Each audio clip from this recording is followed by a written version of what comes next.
Mastering mixed conditionals with modal verbs in English.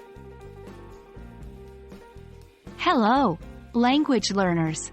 Today we're going to dive into a topic that can sometimes cause a bit of confusion: mixed conditionals with modal verbs. Understanding how to use these properly can really help take your English skills to the next level. So, let's jump right in. Mixed conditionals are sentences that combine different conditional patterns to talk about a hypothetical situation in the past and its present or future consequences.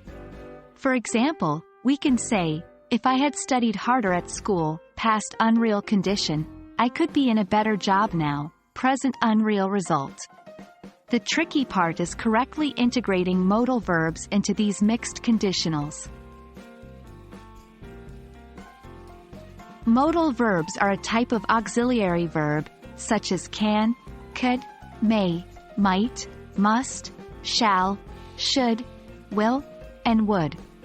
These words express necessity, possibility, permission, or obligation. In mixed conditionals, modal verbs are usually found in the main clause, showing the consequence of a hypothetical situation. For instance, if I had worked harder last year, past unreal condition, I might be promoted by now, present unreal result.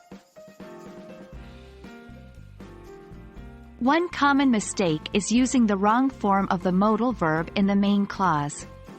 Remember, if the conditional clause is about the past, the modal verb in the main clause must be in the form that corresponds to present or future possibility: could, might, would.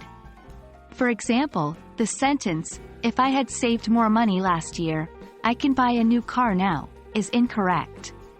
The correct form is, if I had saved more money last year, I could buy a new car now.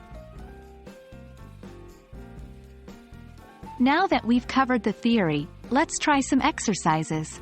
Practicing sentences with mixed conditionals and modal verbs is an excellent way to familiarize yourself with this structure. Example exercise. Fill in the blanks with the correct modal verb form. If I, blank, be more careful, I wouldn't have lost my phone. Correct answer. If I had been more careful, I wouldn't have lost my phone. There you have it. Understanding mixed conditionals and how to incorporate modal verbs is a crucial part of mastering English grammar. It might feel challenging at first, but with practice, you'll get the hang of it. Remember, it's okay to make mistakes. That's how we learn. I hope this video has been helpful, and as always, keep practicing and happy learning.